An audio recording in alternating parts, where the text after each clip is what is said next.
to another episode of the Impel podcast. Today I have with me Mr. Ralph Cole, Master Esthetician. We call him the Master. Now, how did you get in tune with esthetician? Wait a minute, before you answer that. Yeah. Is it esthetician or esthetician? Esthetician. Esthetician. Yep. Okay, because that's what we're going to say, esthetician. Yep. Okay. All right. So first of all, man, I started off as a barber. Was out in was stationed in Seattle, Tacoma and everything. Got out the military. My first 2 months out, I was actually homeless. So barbering was the only thing I had to fall back on. Went from being a barber to traveling around the nation. I was being sponsored and everything by a brand called Woody's and also Club and Panade out of L.A. Traveled doing the big hair shows and everything, like the big IBS shows, Cosmoprof and everything. And then went from there. I wanted to be able to, create a more high-end experience for my clients. So that's pull your mic on around. Pull it up to you closer. Right. Yeah. All right. So pretty much, wanted to create a more high-end experience for my clients, especially for the men. And I myself wanted to know more about skincare. So went to esthetician school, became a master esthetician, and it's crazy because the day that I graduated was the day that the whole pandemic had started. Okay. So now you say for men, so is it predominantly a woman thing to do, be an esthetician? Yeah. Okay. So within the world of aesthetics, it is a women dominant industry and everything. So when it comes to skincare, period, when it comes to any kind of marketing or anything, usually you're gonna see women, and even when I do introduce myself to people as an esthetician, usually they always say, "Oh, do you do waxes? Do you do eyebrows, eyelashes, and everything?" But when I do say that I actually do skincare, especially when it comes to chemical peels, microderms, dermaplaning, and everything, it really surprised people, and especially when they look at me and see that I'm a straight masculine heterosexual male. It throws them off anyway too, because it's a stigma that's attached to it. So what are pills? The pills? What kind of pills are you giving people? So pills is a chemical. It's chemical pills. So either it can come in a liquid form, powder form, but it pretty much removes like the first layer of your skin. And all pills don't make your skin actually peel. So it's not anything that you actually take in. So let's say if a client wants to come in and let's say they're dealing with hyperpigmentation or even acne, there's different type of peels that I can apply layers onto their skin with like a fan brush or whatnot, and it helps with those things. So, but other peels, it actually removes like the first layer of your skin, so that as time goes on, it actually has active ingredients in it, in order to help benefit your skin and correct whatever issues it is that you got going on. Okay, so most of the time it's something within that causes skin problems, or do you know about that? Anything about that? It could be. It's always a plethora of it could be a combination of different things. Like if someone wants to come to me and say, hey, I'm dealing with acne, or I'm dealing with dry skin, then if they're not drinking water, then it's kind of like, all right, you coming to me is not going to do anything. It's kind of like, you going to the gym and you wanting a six pack, but if your diet not right, your six pack, it ain't no need. Right. So what is your passion? Cutting hair or esthetician? What do you like doing more? I'll say both. Both? I'll say both. Because for me, it's more so about the experience. Like when I cut hair, of course, guys come in. They come in one way and they leave out another. When it does come to aesthetics, it's kind of the same thing. I get to create an environment for them to be able to, relax, for them to be able to feel like they're in a safe space, and also educate them as well too when it does come to their skin. So which one do you do the most? The barbering. Barbering? Yeah. Okay. Yeah. Now, how did you get started in barbering? So when I was in the military in 2014, I was just in my room. I just needed some extra money. So got a pair of clippers and everything. Started cutting hair in my room. Started cutting my battle buddies, my sergeants and everything. I was starting to get pretty good. Then I went to barber school down in Olympia, Washington, Olympia Barber School. So I can get my license, so that on the weekends I can go ahead and start to cut hair and everything in the shop. Mm-hmm. So and then just took it from there. I never had any dreams or aspirations on becoming a barber or nothing. It's just something that, I was like, wow, like I never even knew about all of the opportunities that barbering could take you. Mm-hmm. So were you good right off the bat, or you had some mess ups? I'll say this. They was trusting you to cut their head. I'll say this. I never messed nobody up. Mm-hmm. But there was always cuts that I can do better, especially like, the cuts that I took pictures of, and I go back and look at it, I'm like, man, I could have definitely did that better. You know, so I'll say that. Okay. Now I read it, I had to do a little research. You said when you finished in 2020? When you finished as esthetician. Yep. Esthetician. Yep. Friday, March 13th, 2020. I'm gonna tell you what I looked up. It said in 2020, you graduated from Clover Park Technical College. In 2021, you were nominated for a Black Spa Award. Then granted Dermoscope Magazine Licensed Master Esthetician Award in the same year. Now, how did you do that all in that short of a span? Man, social media. Social media. Within me being in school, I actually created my brand, Skin with Ralph Cole. Started branding, started marketing, started posting on social media and everything.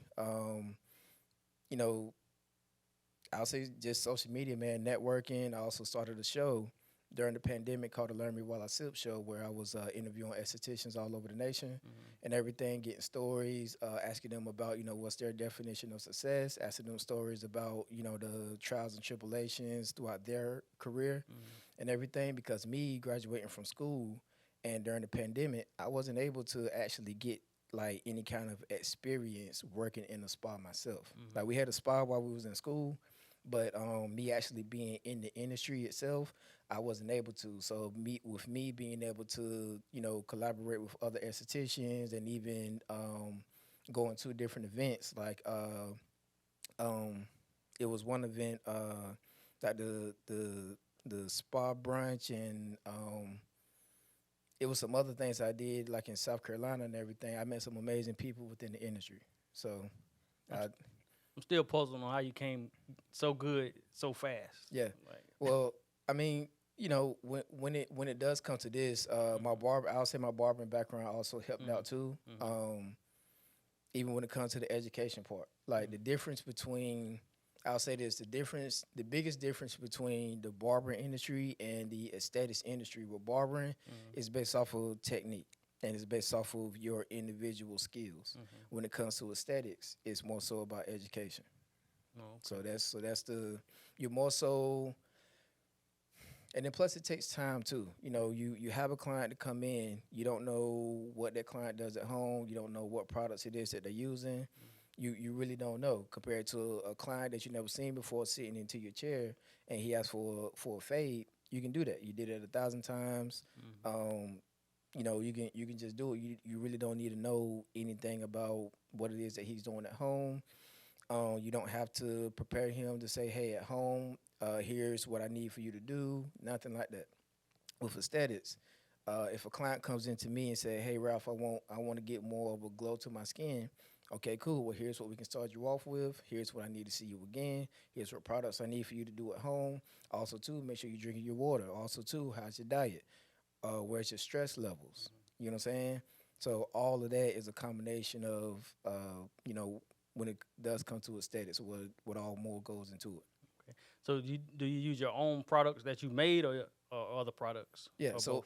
so I did create my own medical grade line, but I quickly saw that within making my own line, the financial piece, it takes you have to have a lot of money up front in order to dump into it before you get to even see any kind of profit at all. And that's just to develop the products itself. Right. So what I saw, I was like, okay, is that a direction where I want to go? And, just for myself, I saw that, the products worked amazing.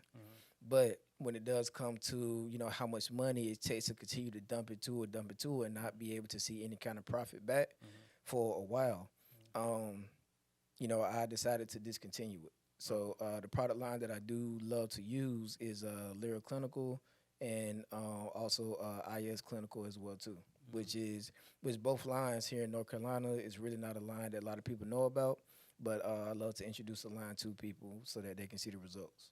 Okay, so that was a challenge you faced in your business.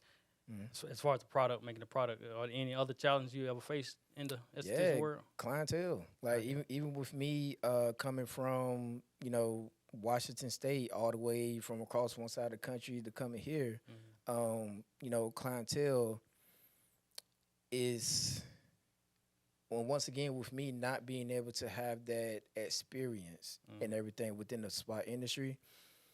Of course, for barbering, you got weekly clients and you got bi-weekly clients or monthly clients. Within the spa industry, that's not the case. Mm-hmm. Sometimes you may have a client come in, you may not see that client for another 3 to 6 months. So I'm like, oh wow, so this is something completely new. So having to face that, having to face when it comes to marketing, education is the biggest thing. Collaboration, um, being able to have all of your inventory for whatever it is that you need in your treatment room. Of course, when it does come to school, they can prepare you for state board and what have you. But once you actually get into the industry, especially when you're going into a business for yourself, Mm-hmm. it's a lot of things that they don't prepare you for that you really have to learn on your own. Yeah. And when it does come to social media, you know, I'm pretty sure most industries they'll probably tell you that, or maybe this is the beauty industry to where once you graduate, do A, B, and C, you can make six figures and everything, but they never talk to students about what it takes in order for you to get there. They never Mm-hmm. talk about what expenses it is that you're gonna endure, Mm-hmm. that you're gonna face, or anything. So for myself, I was running into all of that all at once. So just having to be able to be like, wow, take hit right from left and everything, and just be able to, just don't quit. Right. So do y'all take? Do you have to do extra hands-on classes to keep you up in it, or you just Yeah, yeah. okay? So within this, within being an esthetician, there's always new products Mm-hmm. coming out. Even for the line that you use, that combines science a lot within the products. Mm-hmm. So, and that's another thing too. Even within your target audience, you may run into a target audience and say, "I just want everything all natural on my skin." But then me as a professional esthetician, I'm like, okay, do you even know what that means? You know what I'm saying? So it's kind of like even during my consultations, I tell my clients this. Let's say you're someone that wants to come in and you want everything natural on your skin. So let's say if you was to go to the store, get an avocado, and someone was to say, hey, mash up an avocado, apply it as a mask on your skin, here's the benefits that it's going to do. What the client doesn't know is that you take that avocado, mash it up, the the ingredients within the avocado, the molecular size of it, it may be too big for one to even penetrate their skin, and for two, just like nature isn't something that's consistent. Mm-hmm. So you may take one avocado, it may give you certain benefits. You may take another one, you may not see no benefits. You take that same avocado, take it to a lab, combine it with science. They take what's beneficial to your skin, and they take only those ingredients. They change the size and the weight of what's beneficial to you, so that each and every time that you do use it, now you're able to get a consistent result and everything from that. But Mm-hmm. now you can't just call that an avocado no more. You got to apply a medical name to it and everything. So usually whenever people say, or see something to where like, oh, there's chemicals in it, I don't want to use it no more. Do you even know what those chemicals are? Mm-hmm. So that's the biggest thing about you know, when it does come to that, it's a lot of training and teaching and everything that you do have to do along with it. So have you ever put any chemicals on a person and didn't take them for their skin and messed For up sure, anything? for sure. So how did that come about? Come out? I mean that's just a part of the industry. Mm-hmm. Some people, I know for myself. Usually, whenever people do come into me, Mm-hmm. I have them sign paperwork and I ask them do a whole consultation, ask some questions. But a lot of times, people don't put into their paperwork or even tell you what it is that you truly need to know. Mm-hmm. Um, uh, I know, one time I used someone was dealing with acne. Excuse me. Someone was dealing with acne, but they didn't tell me even on the paperwork that for that week or just like that night before, they're using retinol. Retinol speeds up your cell turnover rate within your skin. Um, and then they came into me, and I actually gave them a acne treatment that has a lot of active ingredients in it. So now their skin is red, their skin is like very hot, and it's very sensitive. And for me, I'm like, well, usually this doesn't happen because the products that I use, it doesn't even penetrate deep enough to even cause any of this to happen. But because the client didn't tell me what was going on, me as a professional, now I'm like, okay, I have to deal with that because, hey, here's what we can do, in order to solve this. So now at this point, as a client, either you can look at me as a professional and we work together in order to achieve the results it is that you're trying to achieve and fix whatever issue it is that's going on, or you can take it upon yourself, go to somebody else, and you also don't tell them what's going on, and the same thing is going to continue to happen. So I'll say, definitely things like that. Every esthetician has ran into those, Right. Or you use a product, and then, the next day a client tells you, hey, I'm having some kind of reaction or something like that, or my skin is like purging or whatnot. And you may even tell the client, like, hey, this is probably going to happen. Like, if you do like a high frequency treatment on someone, then whatever sebum or acne that they had it underneath their skin, you'll probably tell them, hey, all of this may come to the surface so that it can actually release now. But then, you still may tell them that, and they actually see it, and they have an issue with that. But, it's just something that comes with it. Now, earlier you said that you were homeless before. How did you get homeless? Man, I've been homeless 3 times. 3 times? 3 times. Wow. Yeah. So when I got out the military, I was still in Washington State. Really didn't have a clue on what it is that I really wanted to do, or I really didn't have no plans on going home. Because once you get out the military, you pretty much got to drop everything it is that that you got going Now, on. when you say going home, where to another state? Back to North Carolina. Okay. Yeah. So was living in my Jeep and everything, going from house to house, maybe staying some nights here, staying some nights there, using people's showers and everything. But, until I built myself up, and even my clients that was coming to me at the shop, they didn't even know. And the beautiful thing about it, for me, I was just walking on faith, being able to have a client come sit in my chair, and he's like telling me all his problems and everything that's going on at home, and don't even know, and I ain't got nowhere to go after this, But that's a beautiful thing about it, just trusting in God and knowing that, everything's going to be okay at the end of the day. Right. Now, I also read that you used to cut some of the Seattle Seahawks hair. Yeah. And you go to the stadium and cut their hair? Or? Yeah. Okay. Yep. So some of my clients within the Seahawks was Bobby Wagner. I cut Russell Wilson a few times, Chris Carson, David Moore that now plays for who he played for? I want to say with Kansas City now, and for sure. But yeah, a lot of the guys there that was, I was build a relationship and everything with the guys.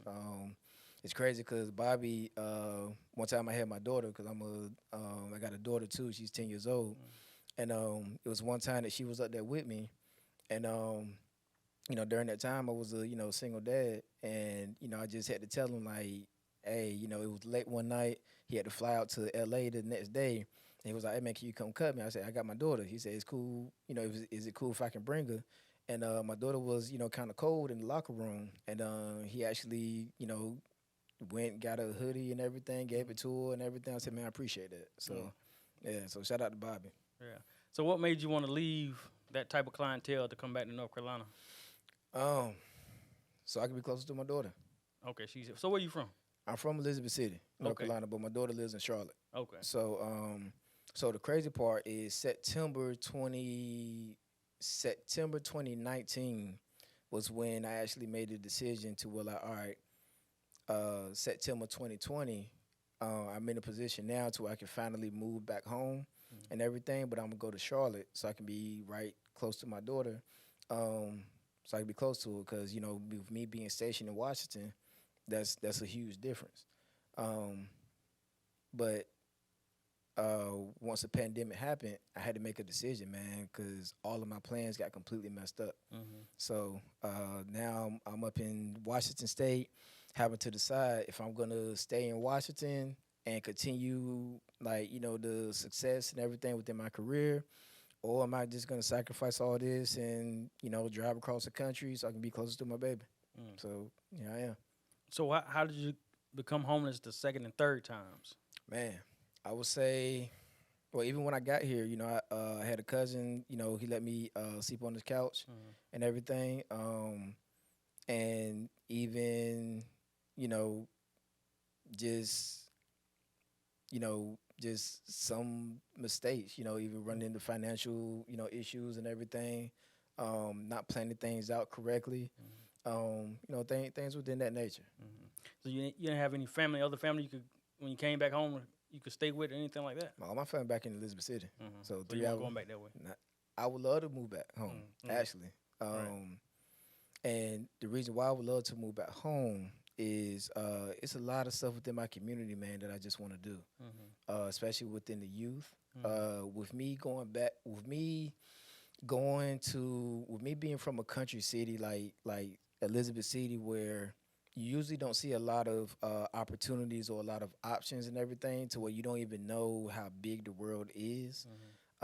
With me now being able to, travel across the nation and even going to places like Puerto Rico and everything, and Canada, I want to be able to go home and show the youth that, like, hey, you can use your talents, you can use your gift and everything in order to put you into positions that you want to be in.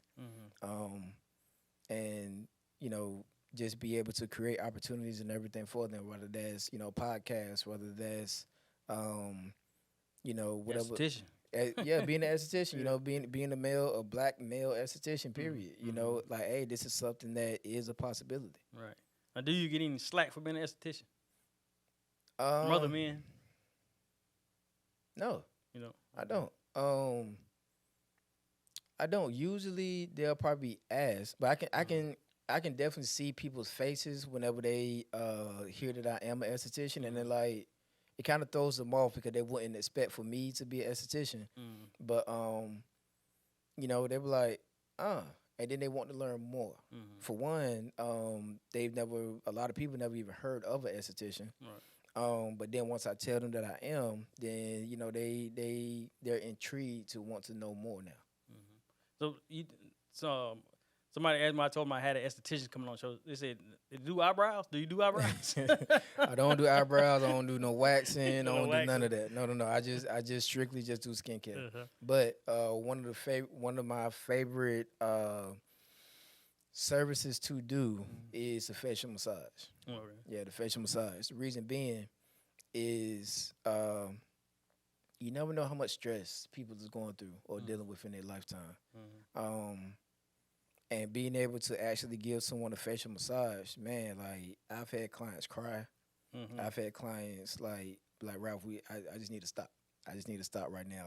And them sit up because, like, they're dealing with so much emotions that's like coming out, and even I can feel it while we actually going through the service. Right. And yeah, man. I love it, and also too, it got a lot of benefits and everything to it as well.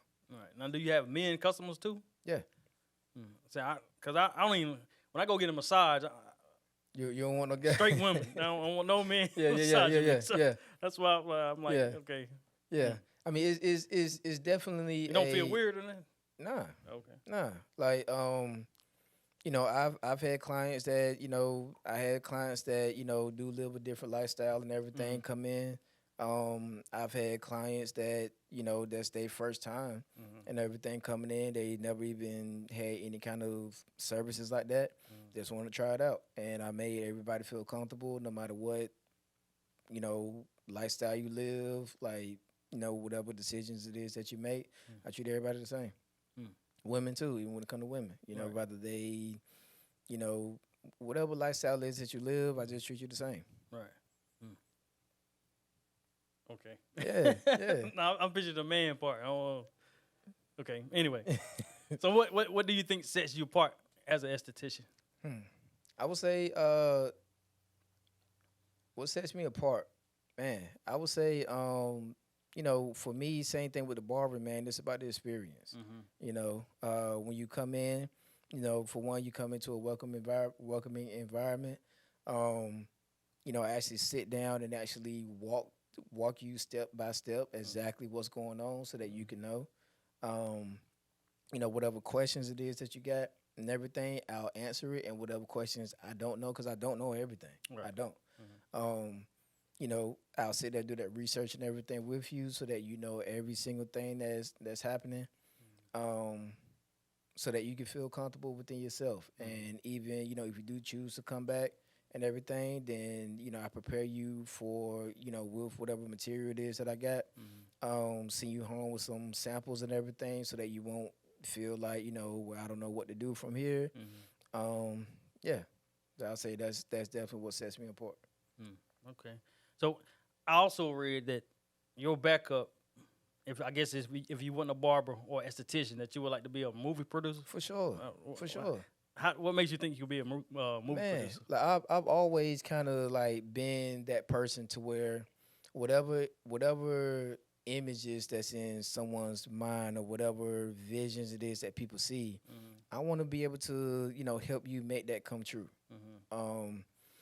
I've always been a visionary myself, like and even an entrepreneur. Like in elementary school, luckily I had a teacher that was my cousin. I would have got it spelled, man, but I was selling like animated pictures and everything until like one of my clients got caught and he snitched on me and everything. But selling $1 a picture. Then even in middle school, I made my own fraternity and put on the whole step show and everything for the school. We had T-shirts, we had the flag and everything. It was a whole structure. And I was also making money by selling lead and everything in school. Lead, like the actual like sticks of lead. Why were you selling lead?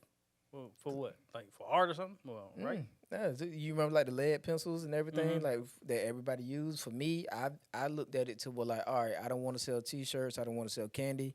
What is something that's in demand that we can get our hands on easily that we don't really need to be different or really don't have to go through anybody in order to do. And a lot of guys that I come from, man, like they come from, neighborhoods where we don't have a lot of options or, grew up with like, street dudes or, in the hoods and everything like that. Like even for me, I grew up in a trailer park, but I never viewed it that way. So for me, I'm like, okay, how could I use these same skills and take these same guys with the knowledge that they know and be able to sell an unmarketable product? So I looked at it to like, all right, I see the white kids, I see they using lead pencils, I see the Indian kids using lead pencils, I see the black kids using lead pencils. We're gonna sell lead. That's the biggest thing that people run out of. So we're selling sticks of lead for 25 cents in the morning. We met at the bathroom. Hey, here's how much product I'm giving you. I know how much money you should bring me back. I know how much product I gave you. Here's what I expect back.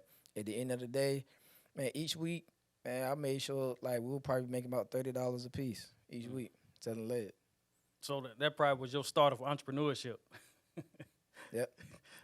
You probably didn't even realize that later on. Yeah, man. I mean, for me, I was just always a person that like, whatever it is that I do, I want to include people in, and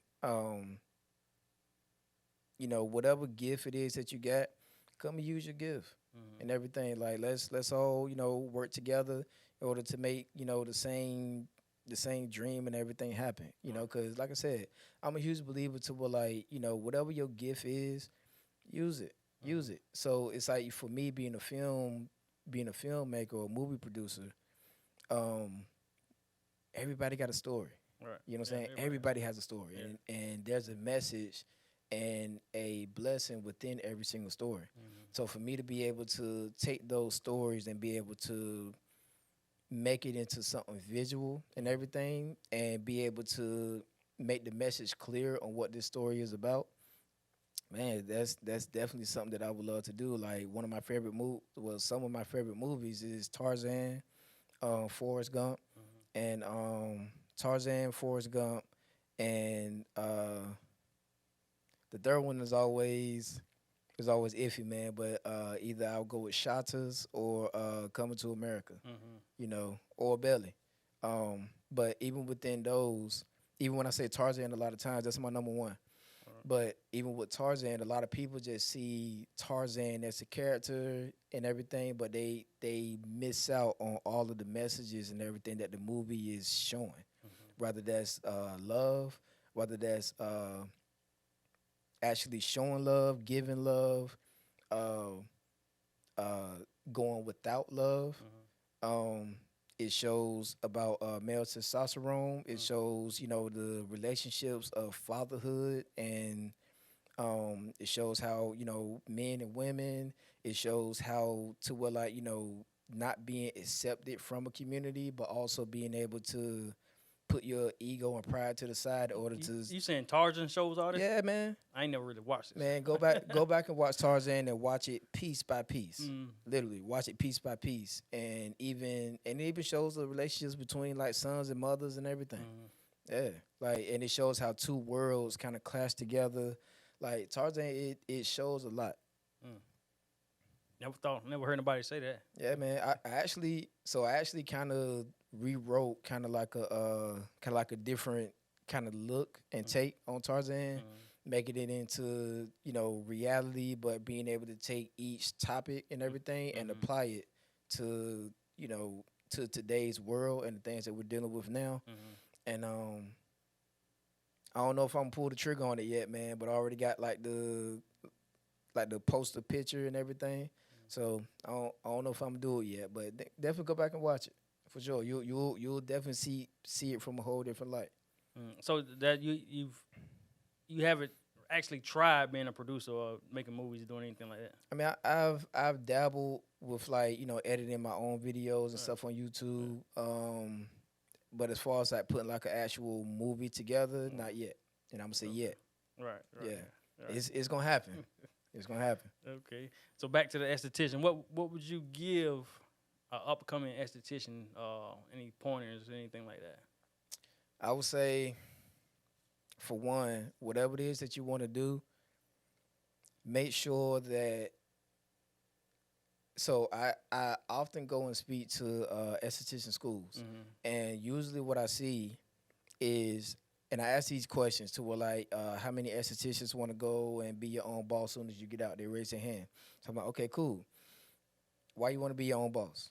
I want to make 6 figures, or I want to have my own clientele and create my own experience and everything like that. Cool, all good stuff. Do you know how much it's gonna cost you to just pay rent for your location? No. Do you know how much inventory it is that you need? No. Do you know how much? Do you know how many clientele per week it's gonna take you in order to keep your business running and operating? No. Do you have a system and everything down pat to where, from the time that your client walks in to the time that your client walks out, do you have that system and everything down pat? No. What about your branding? What about your marketing? Do you have any of that? No. So for those, I'm like, okay, it's a lot of, and this is the biggest one too. How many esthetician students want to actually own their own product line?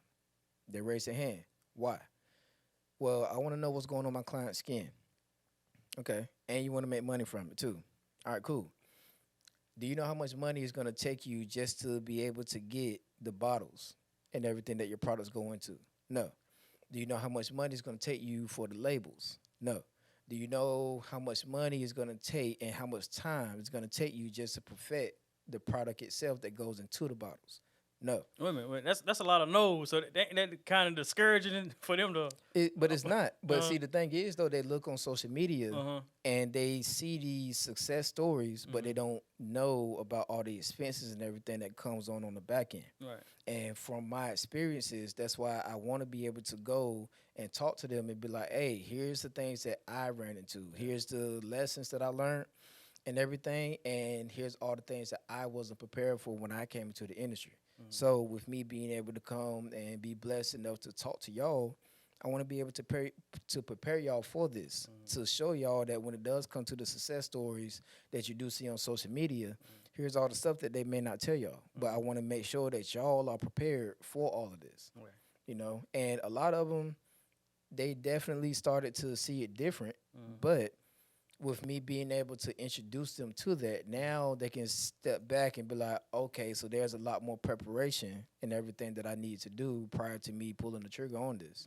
And I tell them all the time that whatever it is that you're doing in school, school is a perfect time to start whatever it is that you're doing, especially when it comes to your logo, when it comes to your branding and everything, because you can make all of your mistakes in school because you have someone there and you have material, you have tools and everything that you can use in order for you to make all your mistakes.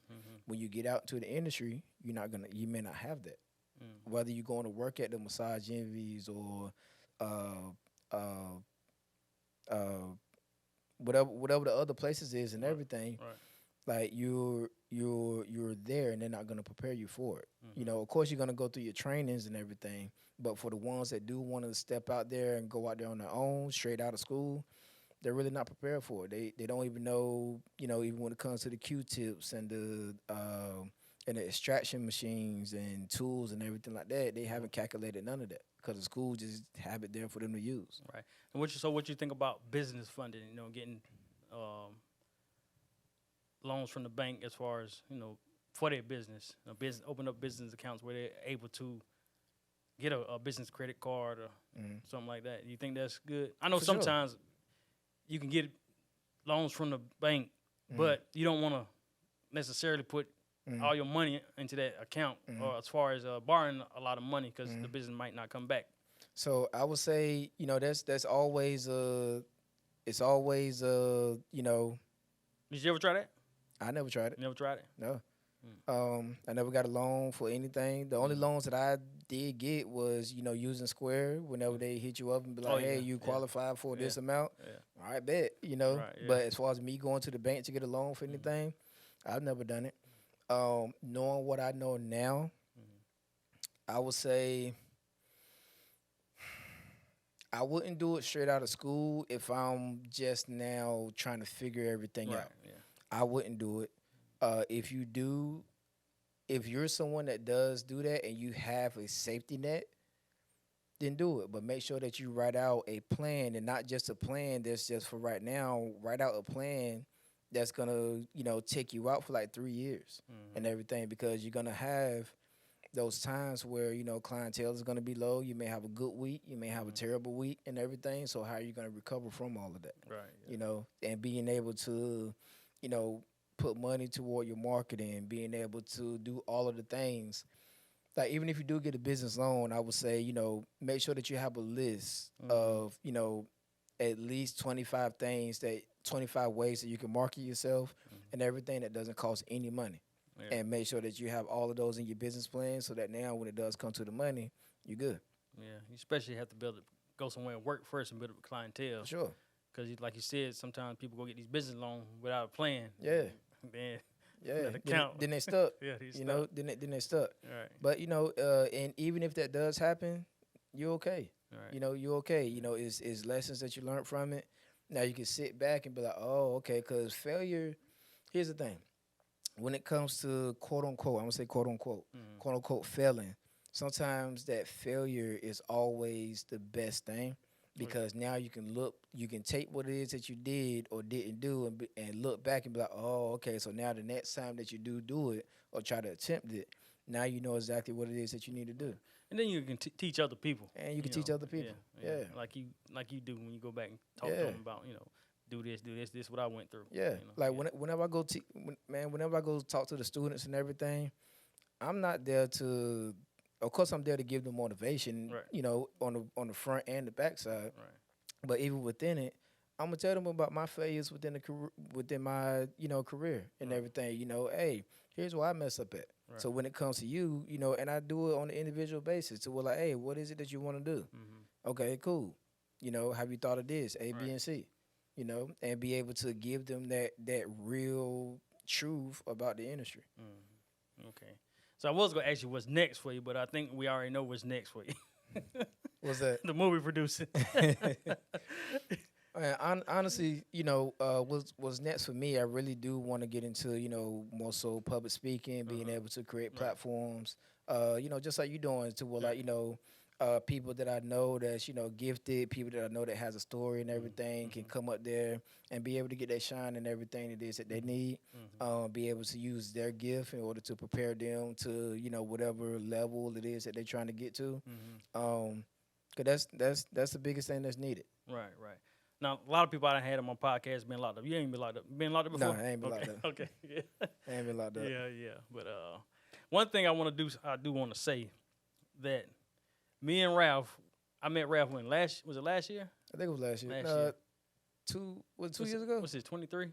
Probably 22? 20? At the beginning? Beginning 22? Yeah, probably 22. Uh-huh.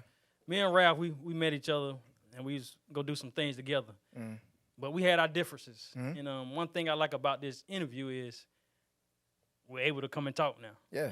And that's one thing I like about this interview. We had our differences, and we talked about it, and overcame it, and we good. And also, too, and I do want to apologize and everything, even for what happened. Right. I know that, looking back at it, a lot of the male ego and everything did come in the way and everything for that on my end. Right. So I do want to apologize about that. And, us having this conversation and everything, Right. it does shows, even to other guys and everything, Right. regardless of what happened, sometimes a conversation is all that's needed. Oh, yeah. You know what I'm saying? Yeah. So, And that's what I love about this interview. But I hope you have great success on your next endeavors, man. Just continue to grow and do what you're doing. Appreciate it. Impel forward, Hey, for all of the viewers and everything, for all the future viewers and everything, Impel forward, man, like this with this podcast and this show, period, you're going to bless a lot of people, man. And you've already blessed a lot of people. And I want to say that I'm proud of you. I appreciate it. Like, especially with your story, especially with all the things that you've been through and everything, never giving up, being the man that you are, giving people the opportunities, even giving me opportunities and everything like that. Right. I really do appreciate it. And I know a lot of people appreciate you. Even when I see you at the gym, man, like, it's nothing but all love and everything. Yeah. Me being here in Durham, I know how tough and different it definitely is. But with you never giving up and doing your thing, man, I'm extremely proud of you. Appreciate it, man. Appreciate it. For real. Well, there you have it for another episode of the Impel Forward podcast. How can people find you? Man, go to www.skinwithralphcole.com, or if you're on social media, go to the Ralph Cole on Instagram and everything. And in my bio, you'll be able to see the different things that I got going on, whether that's a Ralph Cole Foundation, Ralph Cole Productions, Ralph's Barber Lounge, and everything. Also, too, I'm located here in Durham. Make sure that you get in contact with me. I'm doing a lot of things for the youth, especially within Ralph Cole Foundation. So make sure you reach out if you want to donate, if you want to come and volunteer on some things and everything. It's about the youth. So there you have it. Yep. Stay tuned until the next time. If you like what you saw, don't forget to like, share, and subscribe to the Impel Forward podcast.